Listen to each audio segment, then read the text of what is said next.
Assalamualaikum warahmatullahi wabarakatuh. Alhamdulillahirabbil alamin wassalatu wassalamu ala asyrafil anbiya wal mursalin wa ala alihi wa ashabihi ajma'in, amma ba'd. Para pemirsa, sebagai sesama manusia dan sebangsa setanah air, rahimakumullah. Kita bertemu kembali di episode yang kelima kajian kitab kuning As-Siyasah Al-Isyarah fi Tadbiril Imarah karya Abu Bakar Muhammad Ibn Hasan. Ini sebuah kajian literasi yang berbasis pada kitab kuning. Menariknya di situ karena memang sebagaimana episode yang pertama, kitab ini awal-awal sudah menuliskan satu bab tersendiri yang dikasih judul Fil Haddi Alal Qiraah wa Ta'allum, ajakan dorongan untuk membaca dan belajar. Luar biasa kajian literasi dengan berbasis pada kitab kuning dan ditulis sudah berabad-abad lamanya. Kita semakin tahu bahwa para ulama dan para cerdik cendekia muslim sedari lama sudah mewanti-wanti agar kita mau terus qiraah wa ta'allum, berliterasi.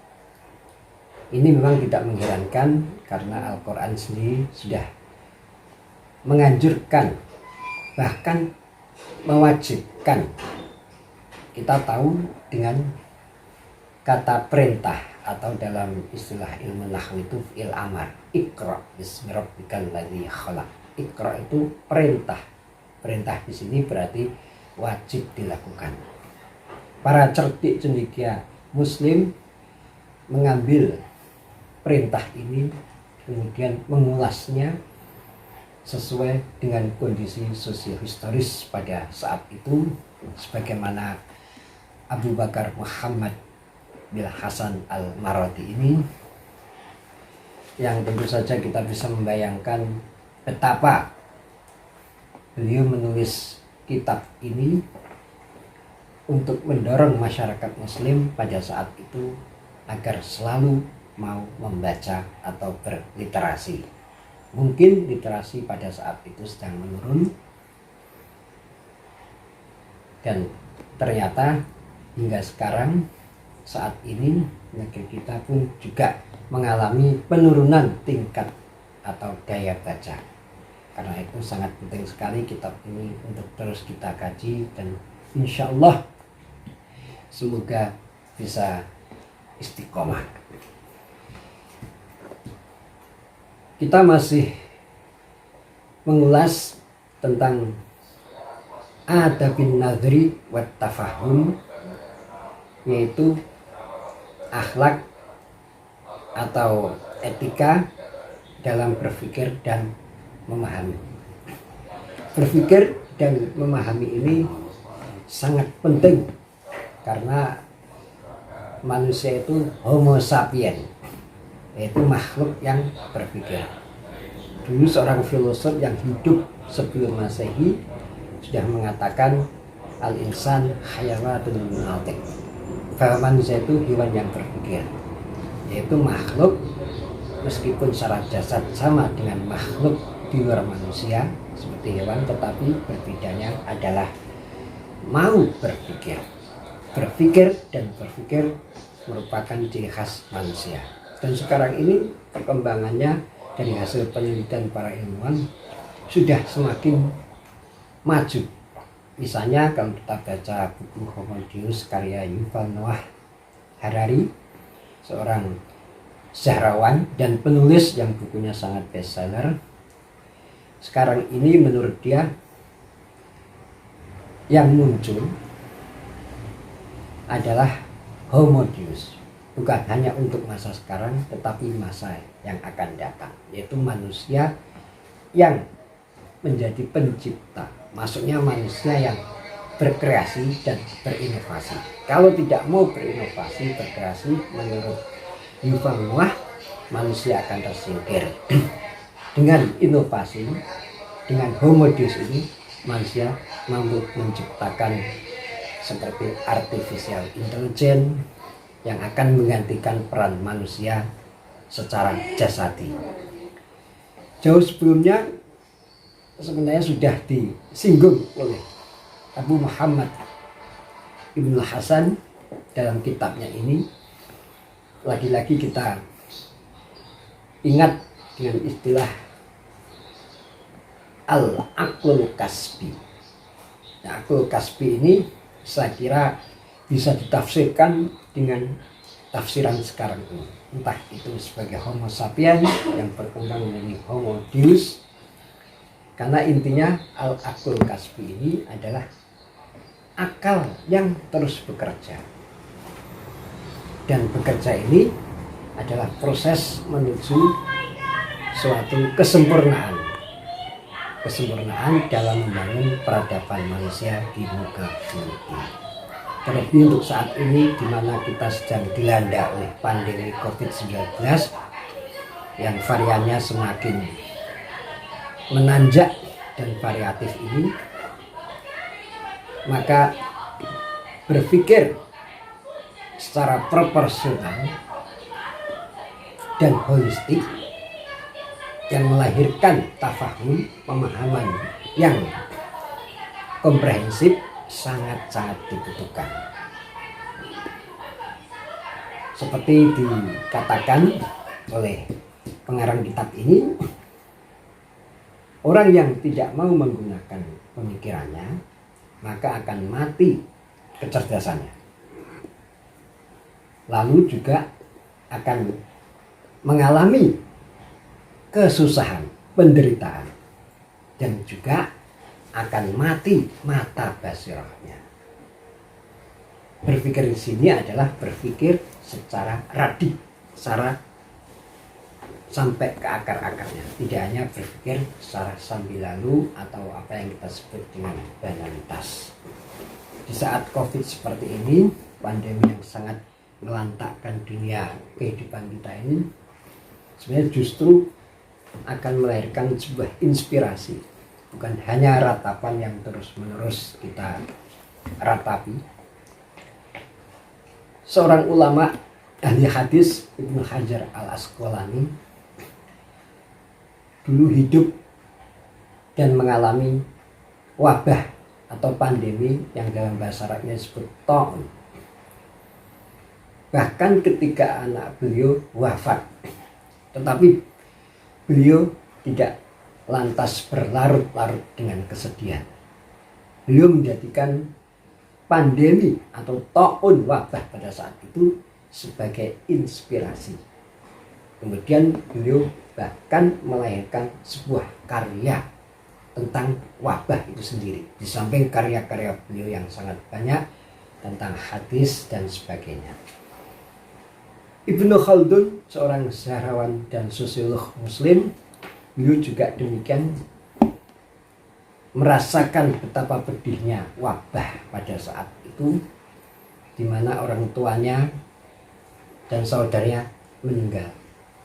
Tetapi beliau terus berkarya dan berkarya, akhirnya melahirkan karya yang hingga sekarang ini baik Ibnu Khaldun maupun Ibnu Hajar al-Asqalani dipelajari di sekolahan maupun pesantren hampir seluruh dunia Islam, bahkan juga di negara barat. Karya Ibnu Khaldun Al-Muqaddimah, sebuah karya sosiologi awal yang kemudian menjadi pemicu pemikir sosiolog di Eropa, bahkan sekarang dipelajari di kampus-kampus ternama seperti di Inggris, di Cambridge, Oxford, dan sebagainya. Ini menunjukkan bahwa adanya situasi yang mencekam tidak menjadikan hati larut. Karena apa? Seperti dikatakan tadi, orang yang menggunakan pemikirannya justru akan menggunakan atau melahirkan kecerdasan. Kecerdasan muncul bukan given, bukan sesuatu yang hanya terberikan, tetapi diasah dengan pemikirannya. Tidak ada istilah ini tidak cerdas atau ini cerdas. Sesungguhnya manusia dengan menggunakan akalnya bisa melahirkan kecerdasan. Terbukti dengan adanya wabah pandemi melahirkan karya-karya besar yang dicontohkan oleh para cerdik demikian dan ulama terdahulu. Orang yang tidak mau menggunakan akalnya, tidak mau berpikir secara mendalam, justru akan mengalami kepedihan, kesusahan yang berlarut. Dalam situasi pandemi dia tidak berpikir secara lebih proporsional, malah justru hanya melakukan hujatan, menyebar hoak yang sifatnya barangkali ke politik, sehingga membuat kegaduhan masyarakat. Ini justru waqalat hasratuhu, dikatakan oleh pengarang kitab ini, akan melahirkan kepedihan, kesedihan yang berlarut-larut. Karena apa? Yaitu tadi salah satu akibat orang yang tidak mau berpikir secara mendalam dan proporsional justru akan membuat mata batinnya mati atau buta. Dengan mata batinnya yang buta tersebut, justru di tengah situasi yang darurat seperti ini akan melahirkan hal-hal yang buruk yang justru membuat masyarakat menjadi terpuntang-panting, terpental-pental sana sini, dan itu merugikan kita bersama. Ini satu contoh bagaimana menggunakan pemikiran secara tepat, atau yang disebut di sini adab berpikir. Jadi berpikir juga harus beretika, harus mempunyai akhlak, mempunyai prosedur, aturan-aturan yang kemudian bisa melahirkan pemahaman yang bermanfaat bukan hanya bagi diri sendiri tetapi untuk masyarakat secara lebih luas. Selanjutnya dikatakan dalam kitab ini, innal af'ala al-mustahsana tanqasimu ila fi'lin tutlabu bihi manfaatun wa fi'lun tudfa'u bihi madharatun. Perbuatan-perbuatan yang dipandang baik itu terbagi menjadi perbuatan yang di situ membawa kemanfaatan, kemudian perbuatan yang di situ bisa menolak keburukan. Wan nadhru fi hadhil af'al yakunu fi fusulil iddah. Berpikir tentang perbuatan ini sebelum menjatuhkan pilihan untuk melakukan sesuatu, itu ada beberapa hal yang perlu kita perhatikan. Awaluha an-nadhru fil fi'li wat tarki.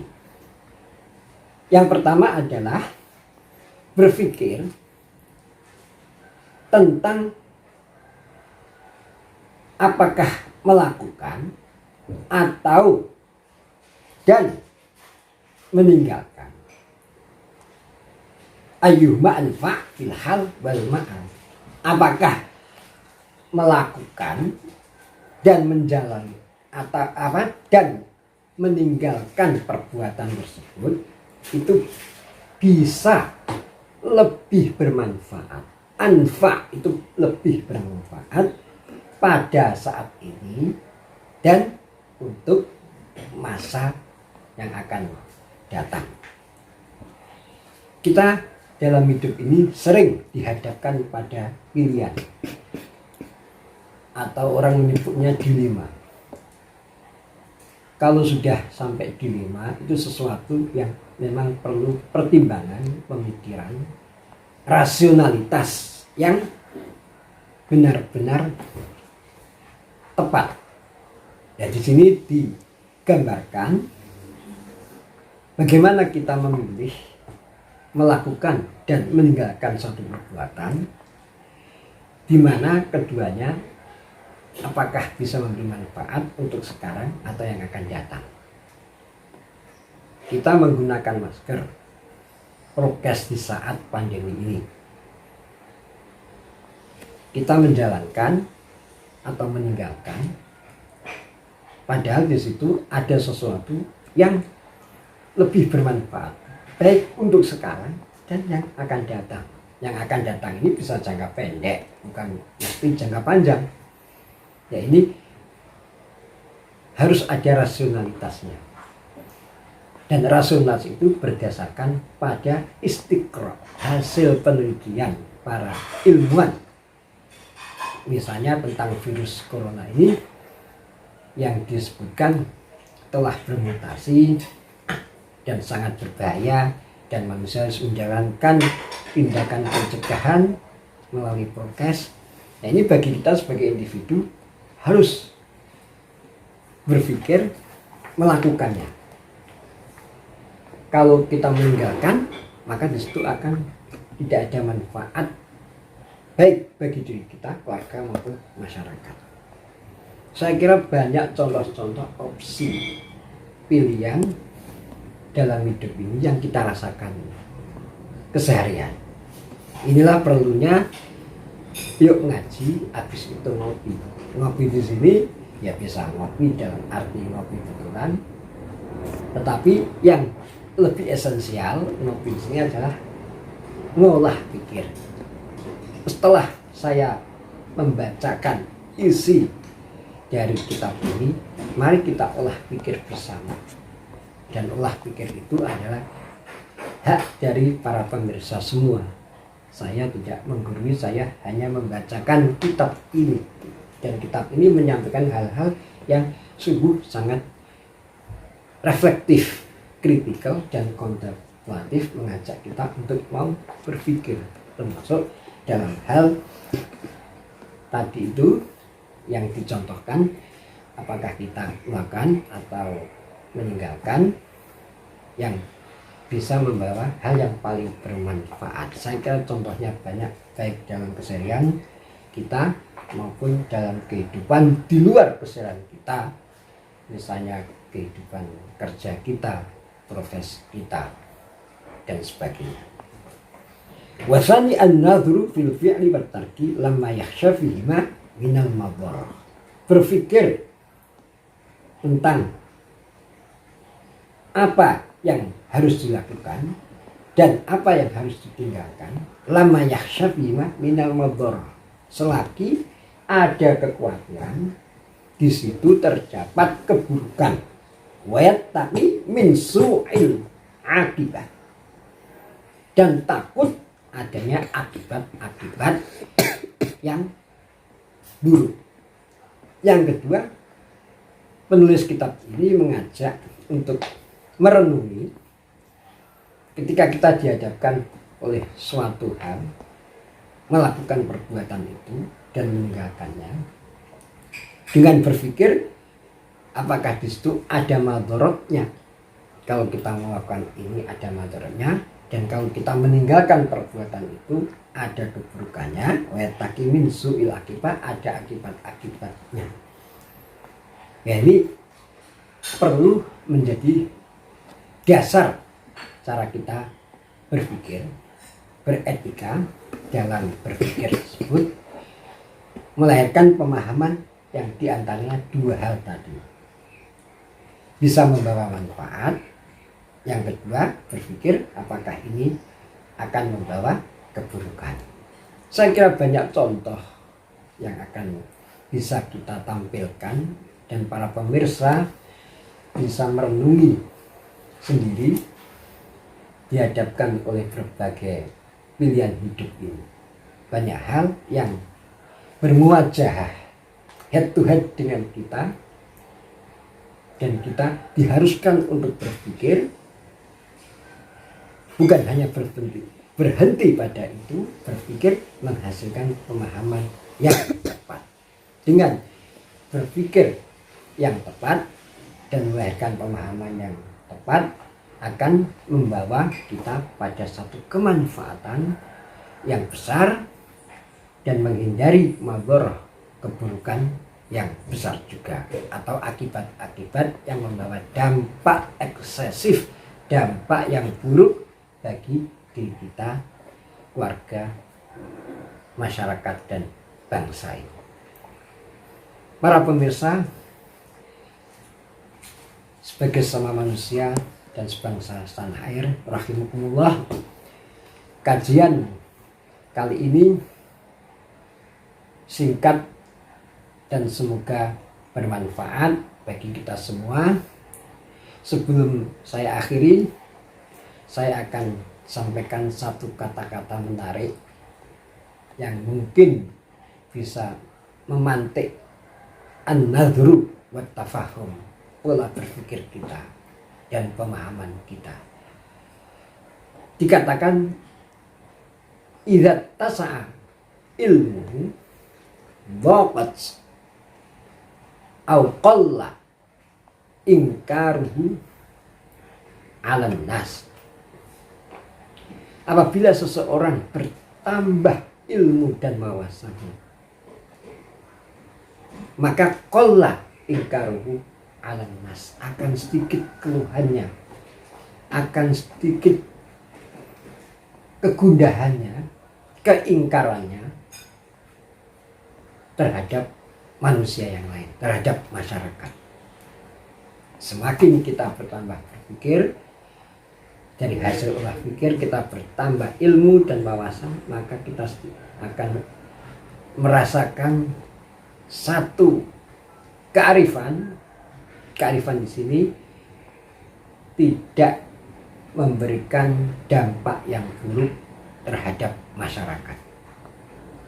Ini pentingnya kita berliterasi, menambah ilmu wawasan, dan juga memperhatikan adab berpikir dan tafahum, memahami, untuk melahirkan satu sikap yang benar-benar ma'rifah.